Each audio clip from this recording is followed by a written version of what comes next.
¿Cómo están? Llegamos a esta última jornada, el último día de esta cuarta Conferencia Mundial de Relaciones Internacionales. Ya falta poquito para terminar y una de las conferencias que estaban esperando, muy contentos de tener estos expositores en este último día. Sí, sin dudas, la verdad que es un gusto poder contar con Bernardo Klinsberg y con la moderación de Hugo Barsky, donde van a tocar temas relacionados con los desafíos sociales, ¿no? En este mundo complejo. Y la verdad que contar con la exposición de Klinsberg es relevante porque es una persona que viene trabajando estos temas hace muchos años, relacionados al tema de la pobreza, la desigualdad, también el tema de la responsabilidad social empresaria, ¿sí?, en este mundo. Y bueno, la verdad que es un privilegio poder estar conversando con ellos. Y ahora le paso la palabra a Eve para que le comente el moderador. Sí, el moderador en este caso es Hugo Barsky. Él es abogado argentino, ha realizado importantes aportes como profesor en el ámbito académico, fue embajador y asesor especial en integración regional en el Ministerio de Relaciones Exteriores y Culto de Argentina, es consultor en relaciones internacionales de la Secretaría de Asuntos Estratégicos de la Nación y coordinador de relaciones internacionales en la Asociación Parques Industriales Argentina. Es coordinador también actualmente de la Cátedra Sur-Sur de la Universidad de Buenos Aires en el marco de un acuerdo que ha realizado con la Oficina de Naciones Unidas para la Cooperación Sur-Sur. Y en esta cátedra también es director el doctor Klinsberg. Así que, Hugo, le cedemos la palabra. Bueno, muchísimas gracias. En primer lugar, quiero agradecer al CERI, a Mariano Musa, a Mariano Luna, a vos, Eve Navarro, a Federico Barley, a Josefina Ficcione, a todo el equipo, porque haber lanzado este cuarto congreso en el momento actual para América Latina y el mundo es un desafío formidable, es un fenomenal esfuerzo y creo que esto va a tener una gran repercusión internacional. Así que mis respetos, mis felicitaciones y haberme invitado a participar y haberlo hecho para que acompañe a Bernardo Klinsberg, que es una especial personalidad y un gran amigo, es una satisfacción que no puedo dejar de manifestar.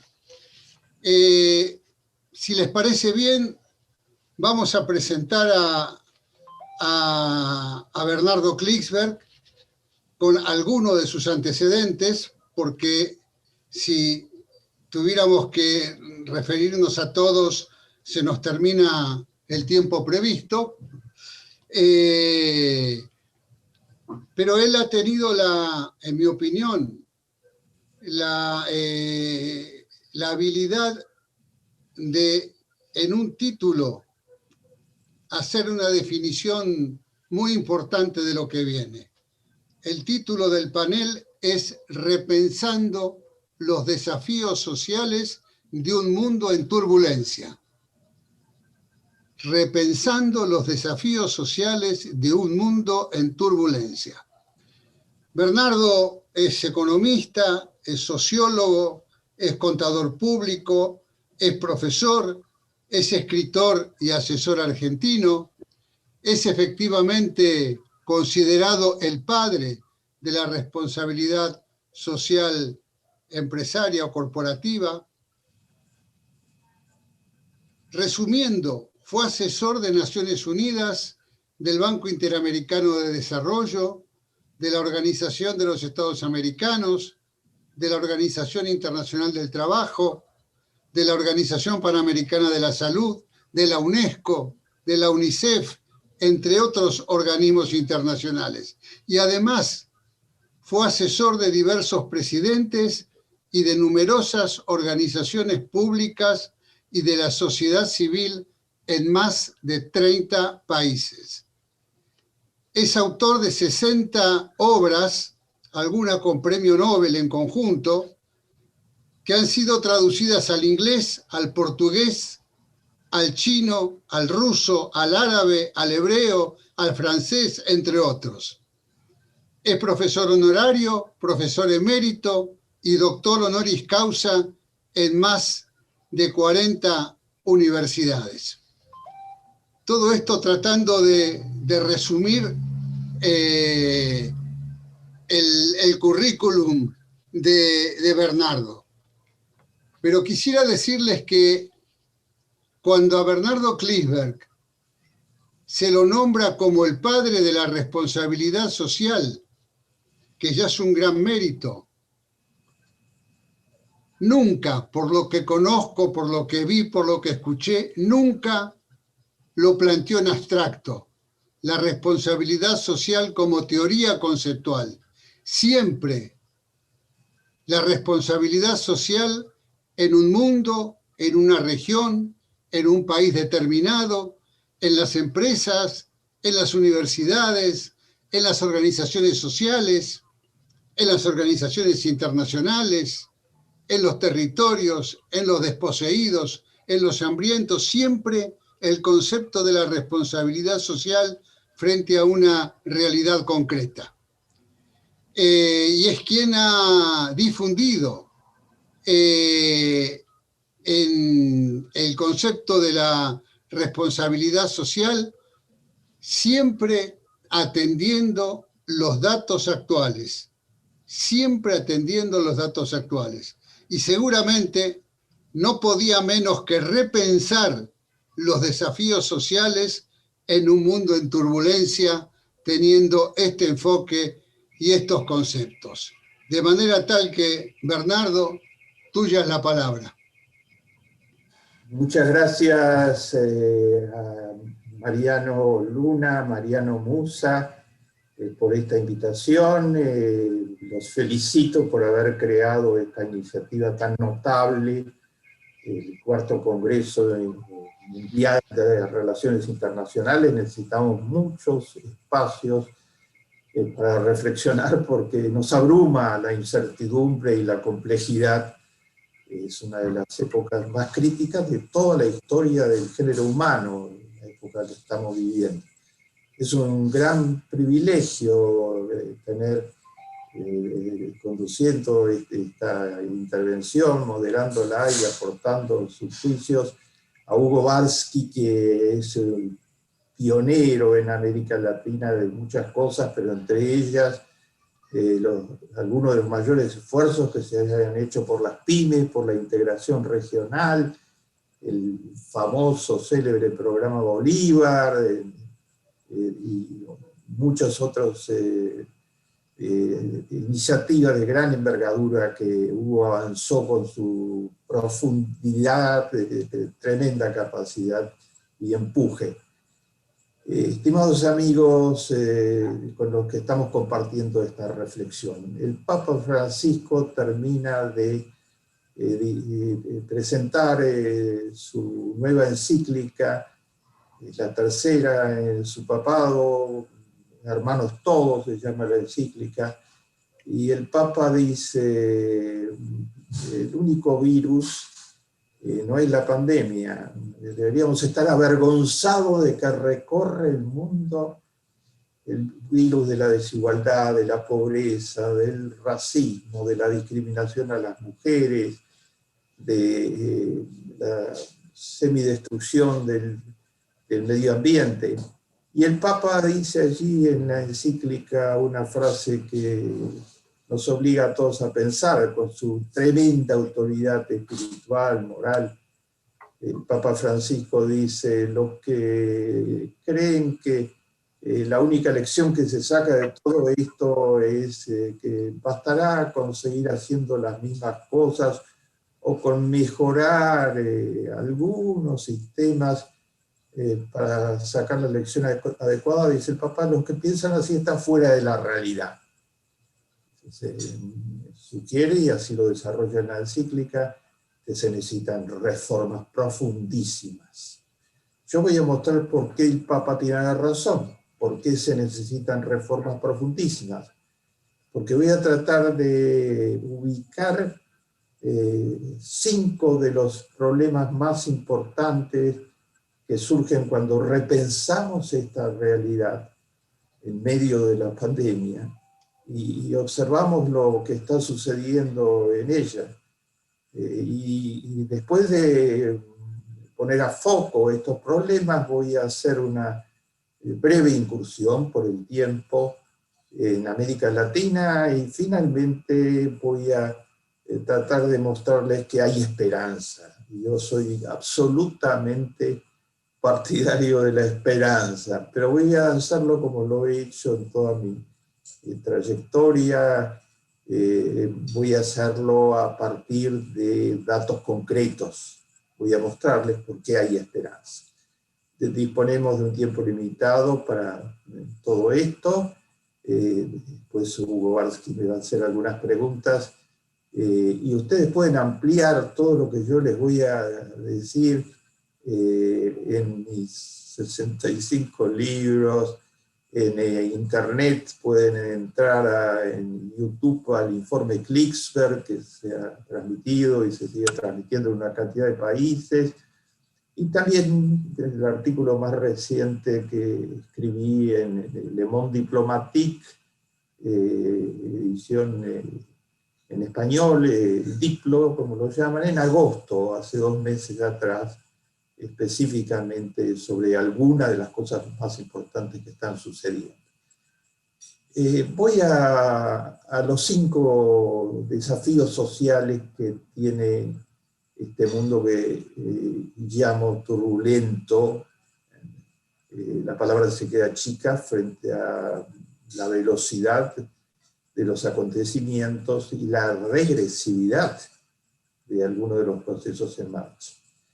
En primer lugar, está la pandemia. Podemos referirnos a la pandemia utilizando categorías epidemiológicas, pero yo voy a, no es mi especialidad, yo voy a subrayar un aspecto de la pandemia que sí es mi especialidad. Desde mi primer libro vengo escribiendo que la desigualdad es la madre de los problemas fundamentales que tiene el mundo actual. El mundo actual está rebosante en nuevas tecnologías, ha dado unos saltos tecnológicos fenomenales, muy esperanzadores para todos, muy positivos, que abren nuevos caminos, ha multiplicado la producción de alimentos y está avanzando cada vez más sobre la exploración del espacio. En todas las dimensiones tiene capacidades que no tenía hace muy pocos años atrás. Solo hace 11 años que surgió la revolución total en las comunicaciones, que hoy significa la forma en que nos comunicamos, en que se producen muchos de los bienes y en que se distribuyen los bienes.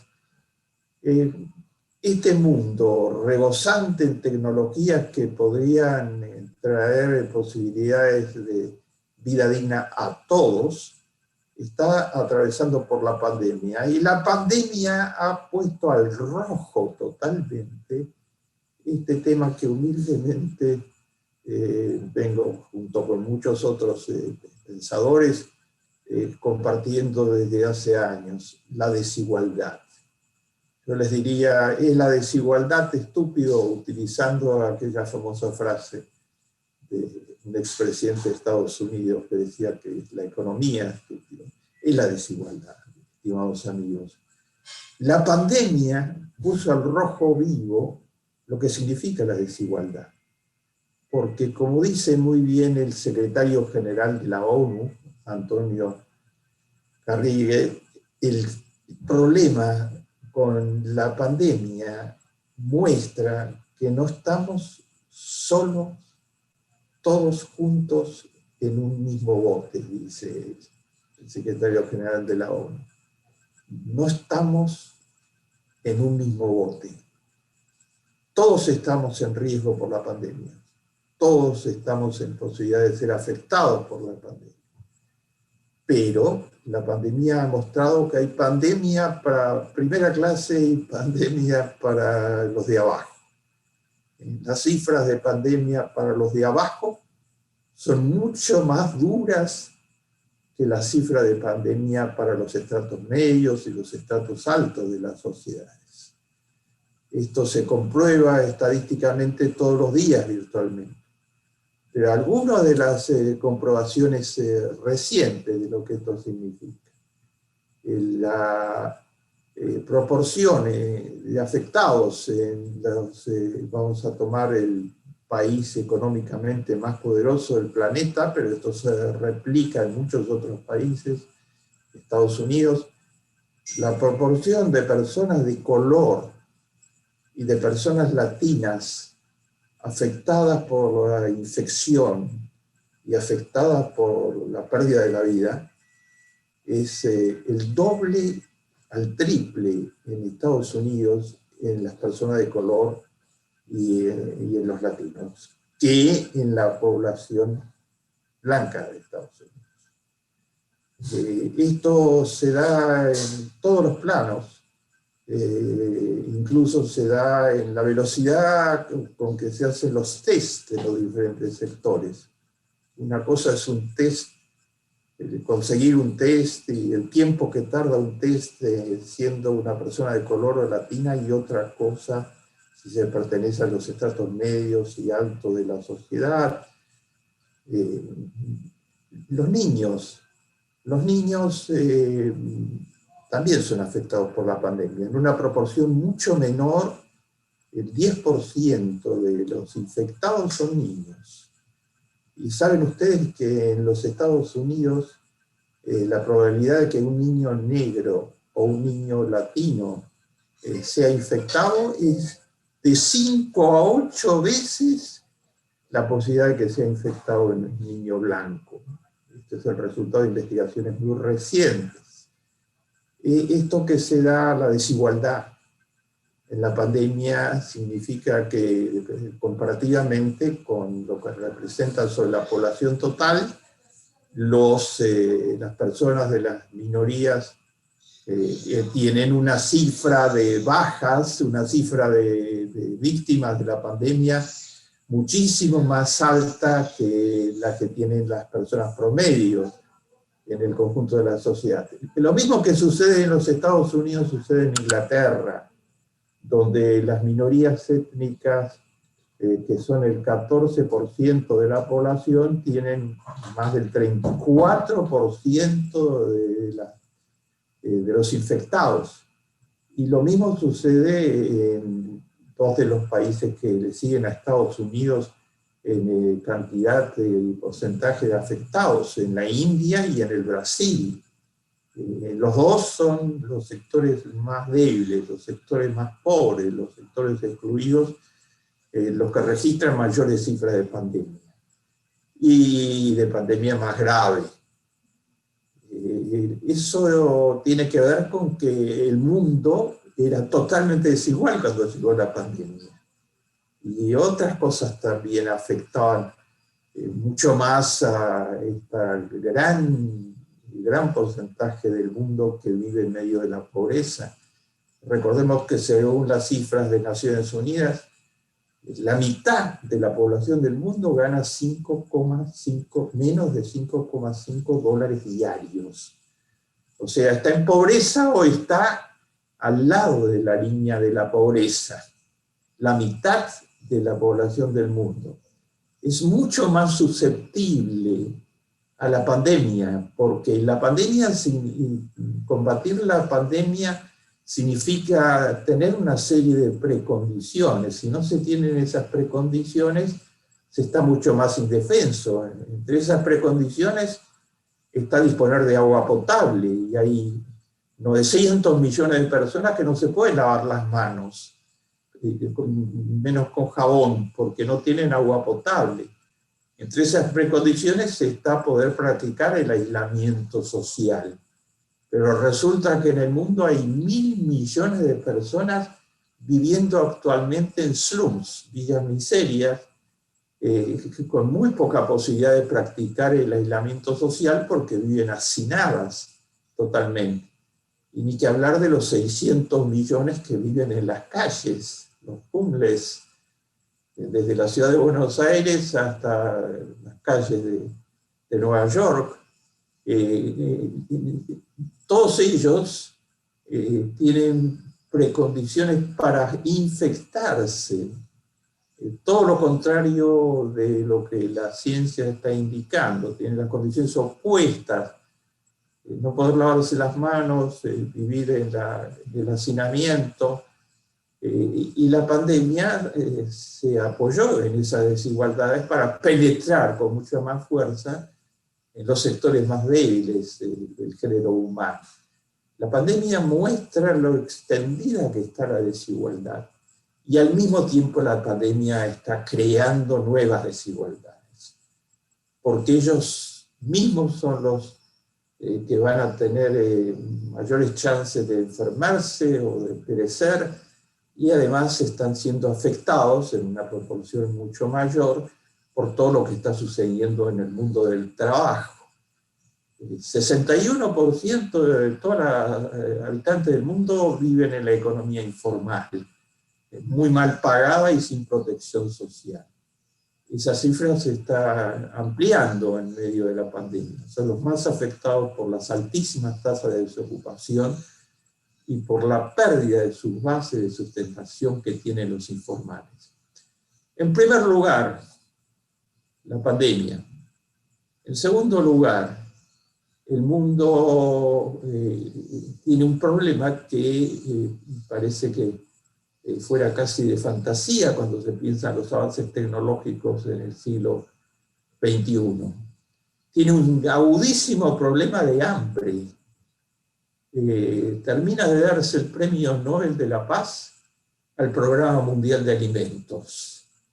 ¿Y por qué se le dio al Programa Mundial de Alimentos?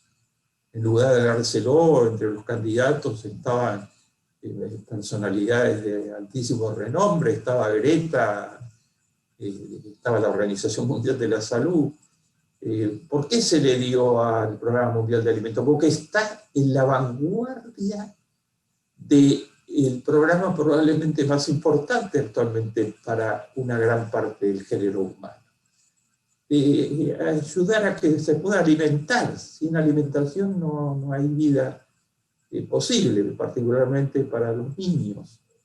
El Programa Mundial de Alimentos está dando alimentos a 100 millones de personas actualmente en 98 países. Y ha prevenido una y otra vez que el número de personas con hambre totalmente crítica, o sea que se pueden morir en cualquier momento de hambre, ha explotado y es de 265 millones de personas. Pero si miramos más allá de ello todavía, los últimos datos de la FAO, el total de personas con hambre en el mundo es 830 millones de personas. Y si miramos los datos de la FAO sobre lo que se llama hambre silenciosa, que tienen alimentos pero que no les dan los micronutrientes necesarios para los niños, esto es decisivo, son 2.000 millones de personas. Y si miramos todos los que no tienen alimentación adecuada, según la FAO, son 3.000 millones de personas actualmente. ¿Saben ustedes que de todos los niños que mueren antes de los 5 años de edad, la mitad muere por desnutrición? ¿Saben ustedes que muere por desnutrición un niño cada 10 segundos? Y que todos los días mueren 20.000 personas por desnutrición. Eso en un mundo que gracias a la tecnología, a las revoluciones tecnológicas, produce alimentos para 12.000 millones de personas actualmente. Yo integré, por designación de las Naciones Unidas, el Comité Mundial de Seguridad Alimentaria durante varios años. Y los datos del comité son que el mundo está produciendo alimentos actualmente en la máxima instancia mundial en estos temas, está produciendo alimentos para para alimentar 12.000 millones de personas. Y tiene 7.600 millones de habitantes. Entonces, ¿qué está pasando con los alimentos? Que hay estas cifras de hambre. La desigualdad, amigos, la desigualdad, porque resulta que el hambre no es un problema de producción de alimentos actualmente en el planeta. Cuanto más se produzcan, mejor. Pero el hambre es ante todo un tema de acceso a los alimentos. Y todos los porcentajes que enuncié, y estos niños que mueren cuando no deberían morir antes de los 5 años de edad, no tienen acceso a los alimentos, porque no tienen ingresos suficientes ellos y sus familias para poder acceder a los alimentos. Y porque se especula con los precios de los alimentos, es una de las especulaciones más atroces. Y además, si hay guerras, se utiliza el hambre como se está utilizando en Yemen, o como utilizó el dictador de Siria, que mató a parte de su población. Se utiliza el hambre como un instrumento para lograr esclavitud de la población, para someterla. Yemen tiene 15 millones de personas hambrientas, una catástrofe humanitaria total. Tercer punto.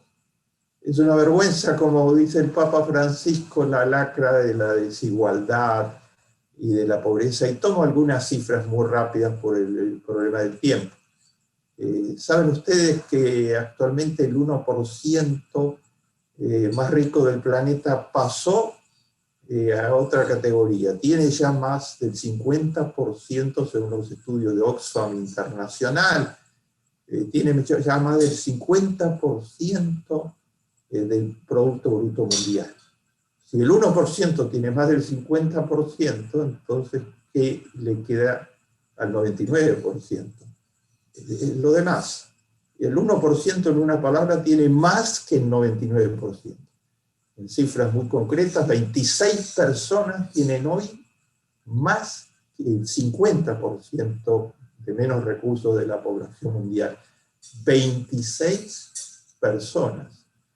La desigualdad se ha disparado totalmente en el mundo. Vean ustedes que las últimas cifras son que en la pandemia el 1% se enriqueció mucho más, por las áreas en que opera y por la forma en que opera, muchas veces monopolio o el oligopolio, y muchas veces la especulación financiera y otra forma de especulación, etc. Mientras que los que tienen menos, la mitad de la población del planeta, se empobrecieron mucho más. Entonces la desigualdad aumentó. Ya a fines del año 19, el 70% de la población del mundo vivía en países donde la desigualdad venía aumentando. Y la pandemia la ha hecho aumentar todavía más. Y la desigualdad es eso, hay consenso total en los economistas y hoy en todo el pensamiento social sobre el género humano. La desigualdad es lo peor que le puede pasar a una sociedad. Ya prevenía la Biblia contra las grandes desigualdades. Platón, que decía que no debía ser más de 3-1 las distancias entre unos y otros. Hoy estas distancias son pavorosas y están aumentando, causando. La desigualdad causa pobreza. No es que hay pobreza y hay desigualdad. Hay pobreza porque hay desigualdad. El hecho de que la desigualdad sea, que la pobreza sea tan importante en América Latina, a pesar de ser uno de los continentes más ricos en materias primas y en todo tipo de recursos naturales de todo el planeta, está directamente ligado a que América Latina es la región más desigual de todo el planeta. Tiene el peor coeficiente de Gini. Un país como Brasil tiene de todo, pero tiene desigualdad, 0,50 de desigualdad, el doble que los países nórdicos. Y allí, con muy malas políticas, además, la pandemia tuvo todas las posibilidades de entrar y es el segundo o tercer país con más muertos del mundo entero. La desigualdad influye en que no crezcan las economías en forma estable, como lo ha subrayado el mismo Fondo Monetario Internacional, en el aumento de la corrupción, de las cifras de criminalidad, en la de destrucción de la cohesión social en una sociedad.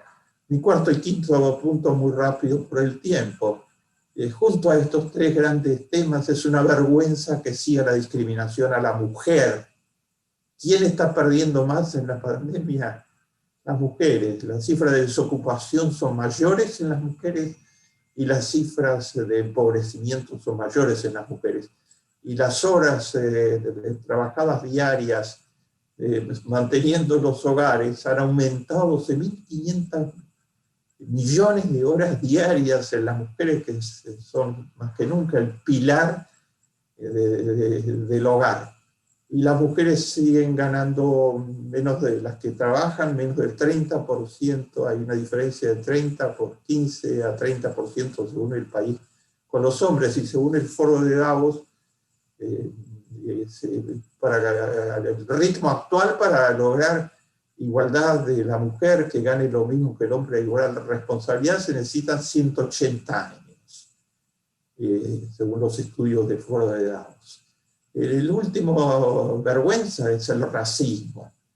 El racismo anda rampante, ha encontrado un hábitat muy importante para prosperar, que es la desigualdad, la pobreza, ahora la pandemia, son el caldo de cultivo ideal para que las ultraderechas, los grupos neonazis que creíamos ya fuera de la historia, los supremacistas blancos, todos ellos vuelvan a aparecer con fuerza inusitada, ahora con un instrumento muy importante en la mano, que es el instrumento del Internet, y hayan penetrado con sus falsas historias racistas contra los inmigrantes, contra los judíos, contra los gitanos, contra las minorías en general, hayan penetrado contra las personas de color desde ya, hayan penetrado con sus conspiraciones falsas la Internet y estén tratando de avanzar políticamente en base a practicar el racismo en las redes sociales y de una forma activa, de todas las formas posibles. Estos 5 son 5 vergüenzas. Les decía que iba a hacer un paso rapidísimo por América Latina, por el tiempo. América Latina está en el centro de las 5 vergüenzas. Es un continente que es el lugar ideal para tener esperanza. Tiene excelente gente y tiene todas las riquezas, desde agua, la tercera parte de todas las aguas limpias desde el mundo, hasta las mayores cantidades de reservas de los nuevos minerales que se necesitan para las nuevas tecnologías, etc. Pero América Latina es profundamente desigual, y entonces, en cuanto se aplican políticas que exacerban la desigualdad, crece la pobreza en América Latina, es casi un laboratorio. Venía creciendo en los últimos años en América Latina, y la CEPAL decía que alcanzó a fines del año 19 el 30,7% de pobres en América Latina. Pero ahora, con todo lo que está sucediendo, que aumenta la desigualdad con la pandemia, que aumenta la desigualdad, y con todo lo que está sucediendo alrededor de la desigualdad, la CEPAL dice que hay 45 millones de pobres más. El número total de pobres ha pasado de 185 millones a fines del 19 a 230 millones actualmente, lo que significa pasar del 30,7% al 38,3% de la población. Casi el 40% está en pobreza, y los porcentajes de los niños son aún mayores. Mi último punto. Y hay esperanza. He tratado de repensar los grandes desafíos sociales de un mundo turbulento. Por lo menos son estos 5. Debería agregar un sexto, sea para que figure. Nos enfrentamos al cambio climático. Y nos enfrentamos a un cambio climático que, a su vez, he escrito mucho sobre eso, y mucho se ha escrito, el Papa a la cabeza con su gran encíclica Laudato Si, los más afectados por el cambio climático, por la intoxicación total de la atmósfera, son los más pobres, los más vulnerables, los campesinos pobres, los millones y millones de campesinos pobres que están perdiendo su tierra bajo la sequía, las inundaciones, todo lo que está generando el cambio climático implacablemente. Nos queda poco tiempo, como dice el panel de sabios de las Naciones Unidas, menos de 10 años para parar lo que están haciendo los intereses contaminantes. ¿Hay esperanza frente a las 5 vergüenzas y la amenaza planetaria de que el planeta se pueda convertir en grandes tramos en inhabitable en pocos años? ¿Hay esperanza frente a todo eso? Sí la hay, porque hay países del mundo, saben ustedes, que han logrado enfrentar la pandemia y que la han desterrado.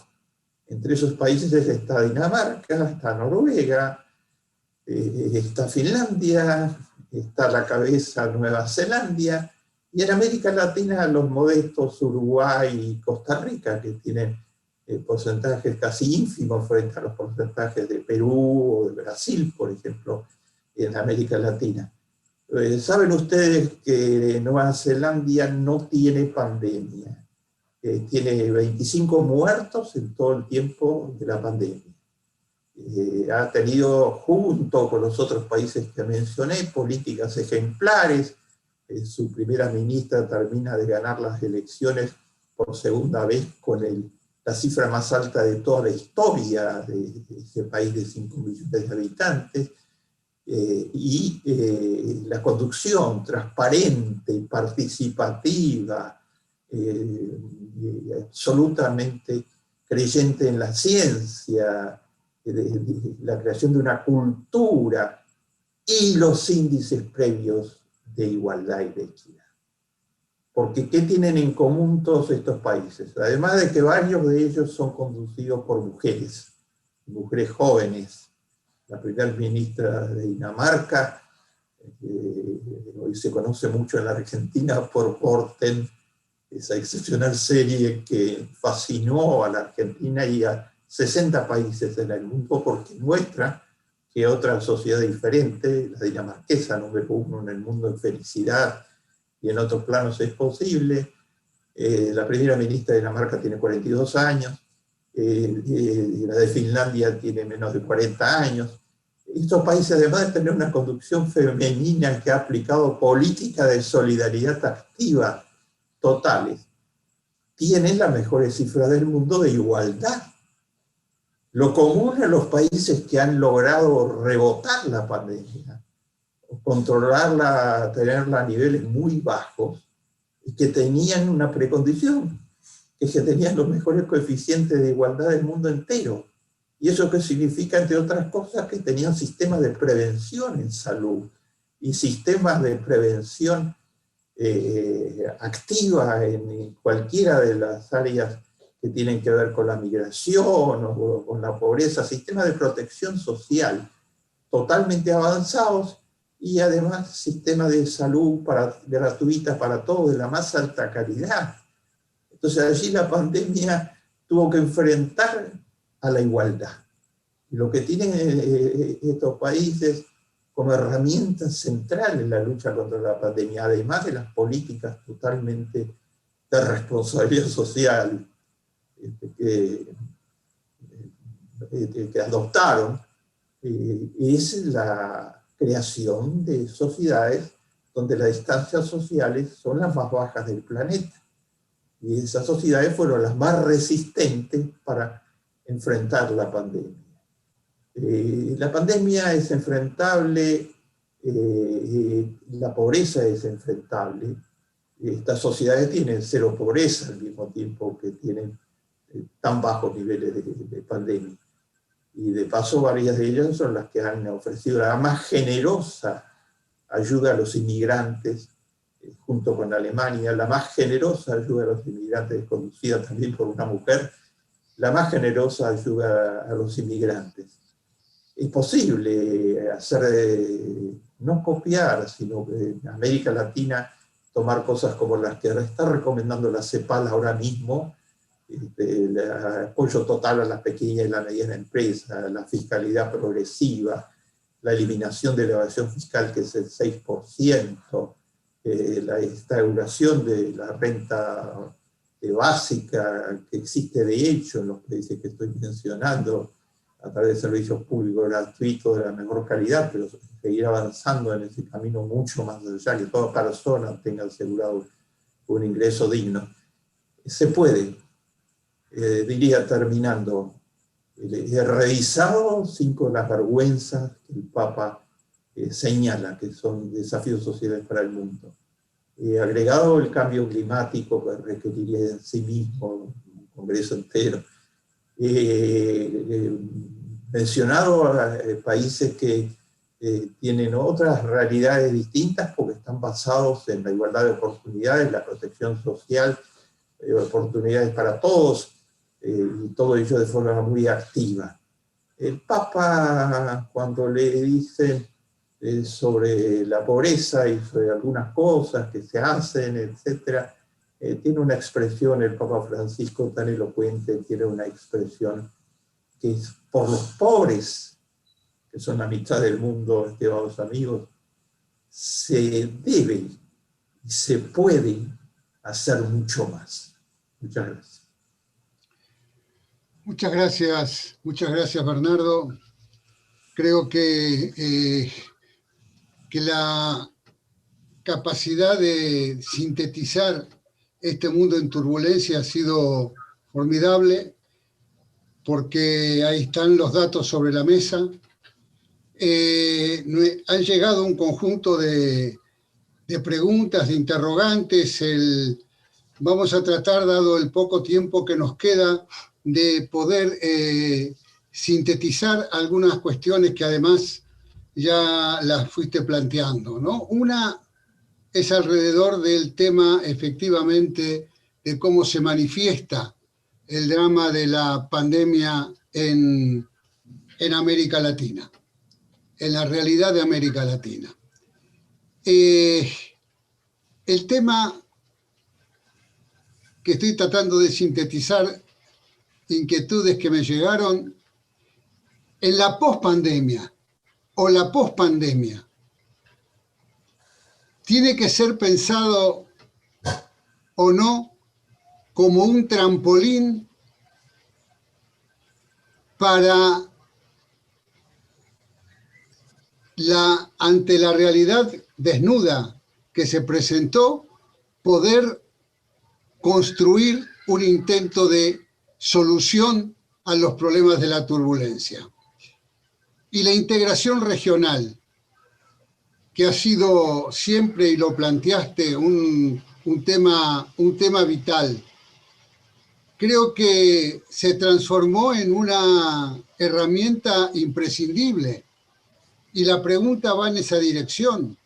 Es que incluso el propio Papa lo ha planteado, nadie puede solo. ¿Cómo vamos a hacer frente a estas realidades de manera solitaria? ¿Cómo podemos empujar el concepto de la integración? Esta sería una primera pregunta, Bernardo. Excelente, de verdad. El Papa Francisco, en esta encíclica nueva que termina de presentar, apunta con enorme fuerza la idea de la integración. En primer lugar, dice que uno de los fracasos más importantes del mundo frente a la pandemia es no haber logrado sumar, es no haber logrado cooperar plenamente en el enfrentamiento de la pandemia. Y llama a la cooperación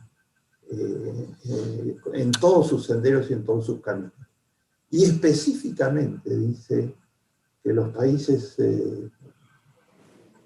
más humildes, los que tienen más dificultades con la pandemia, entre los que está comprendida buena parte de América Latina actualmente, deberían integrarse para hacer frente juntos, a presionar juntos en los foros internacionales y en los espacios internacionales por mejores condiciones.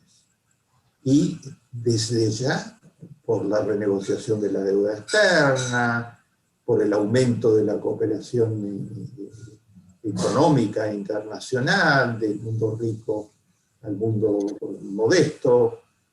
Les agrego una cifra más, saben ustedes que el 17% de los jóvenes, el 17% de los niños que nacieron hace 20 años atrás en los países pobres no están vivos, porque en el camino los atrapó el círculo vicioso de la pobreza.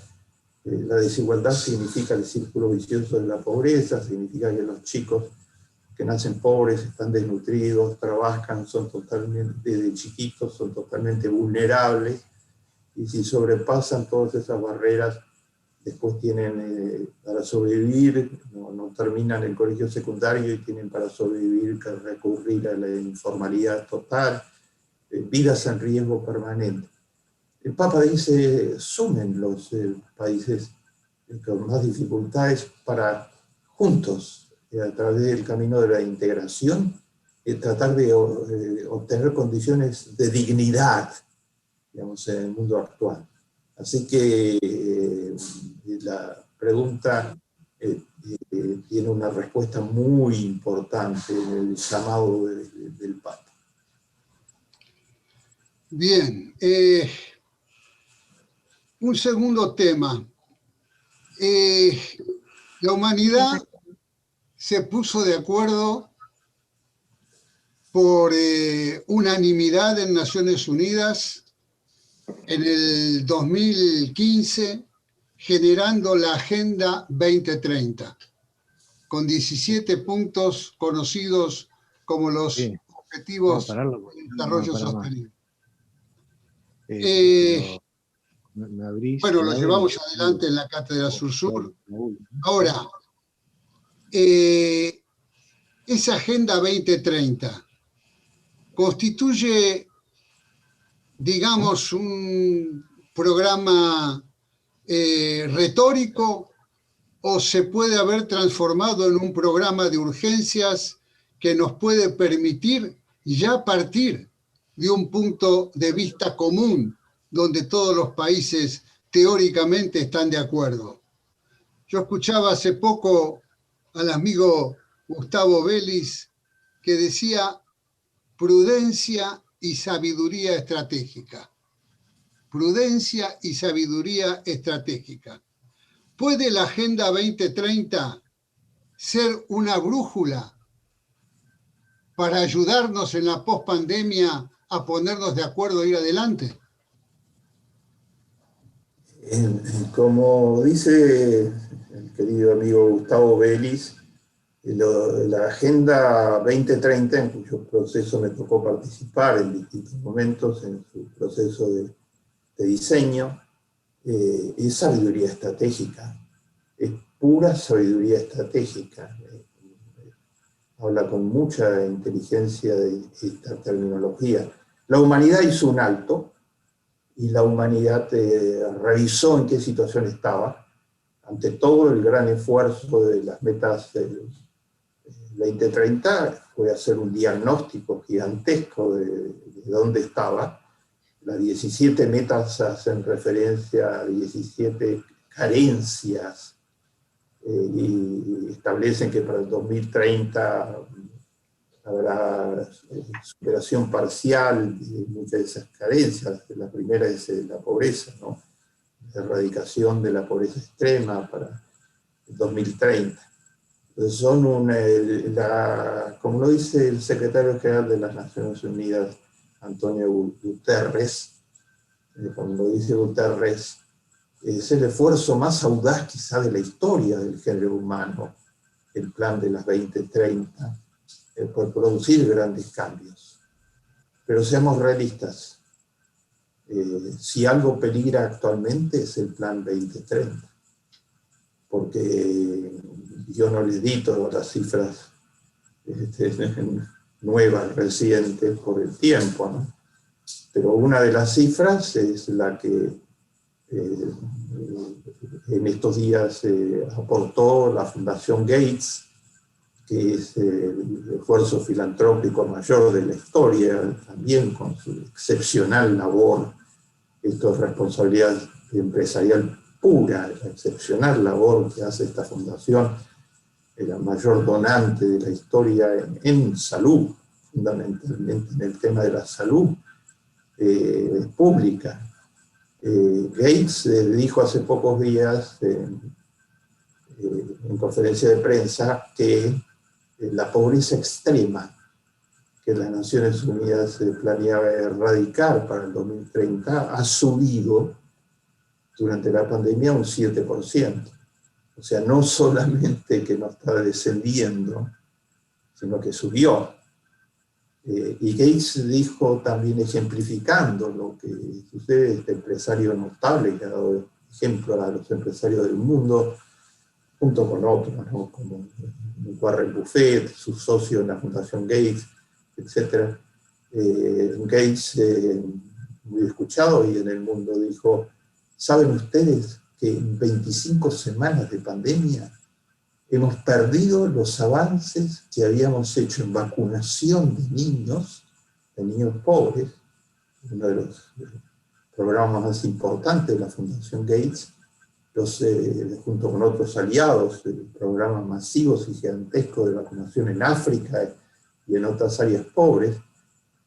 Hemos perdido en 25 semanas los avances que habíamos hecho en 25 años.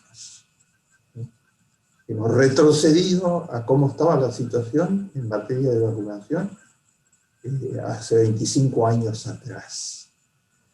Las metas están en riesgo serio y la humanidad debería estar consciente. Las metas, todas las metas que se refieren a cambio climático, que son una parte importante de las 17 metas que se trazaron en las Naciones Unidas, están todas en riesgo.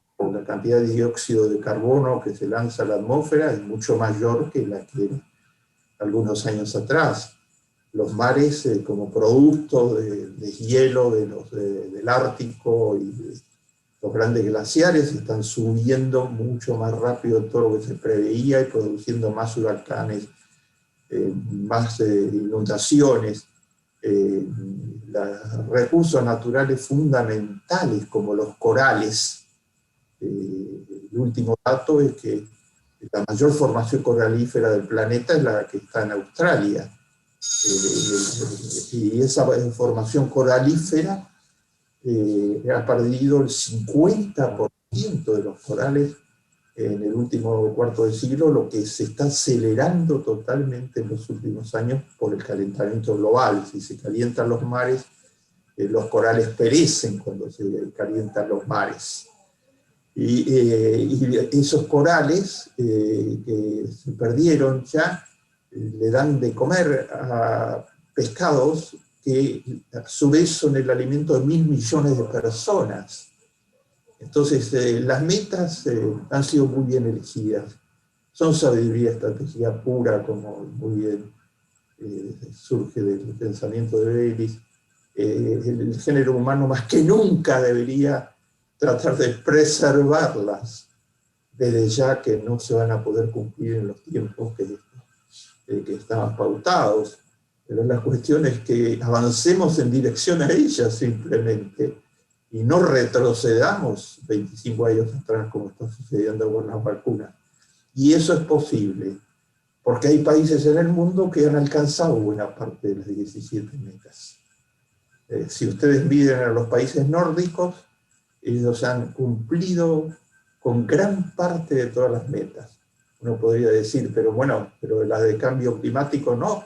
Bueno, están recambiando totalmente su matriz de energía sucia a energía limpia. Incluso Noruega, que es uno de los mayores productores de petróleo del mundo, está cambiando por energía eólica marina, su matriz fundamental. Y Dinamarca, la de Borten, tiene ya la mitad de toda la energía que utiliza, es energía totalmente limpia, energía eólica. Y han surgido nuevas fuentes de energía limpia como el hidrógeno, etc. Los países escandinavos están apoyados hoy en energía limpia y en esa dirección. No son los únicos. También Nueva Zelanda y Canadá y Holanda, entre otros, y Alemania van en esa dirección y están cumpliendo con las metas 2030 en varios de sus aspectos, etc. Lo que muestra que es factible, pero tiene que haber reformas muy profundas y una alianza.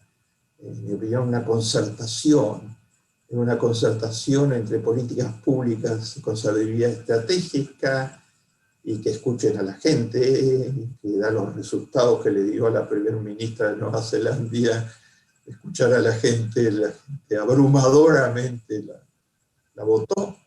Tiene que haber en esa alianza la responsabilidad social empresarial. La empresa privada es fundamental actualmente en el mundo, y el ejemplo de algunas empresas privadas que han colaborado muy activamente en la pandemia, como esta empresa que tiene los mejores respiradores del planeta y que donó la patente de sus respiradores para que pudieran producirse más y más respiradores ante las urgencias que significa la pandemia.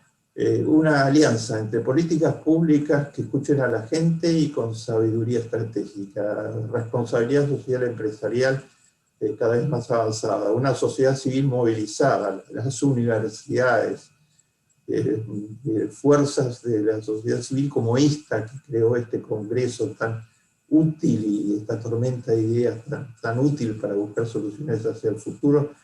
Las iglesias que están hoy colaborando, todas las iglesias activamente para generar solidaridad en el mundo entero. Una alianza entre todas estas fuerzas y los ciudadanos de a pie. Yo ante todo creo en la sociedad civil y en las nuevas generaciones. Hay dos fuerzas nuevas que hay que integrar esta alianza y que no existían antes con esta fuerza. Una es los jóvenes.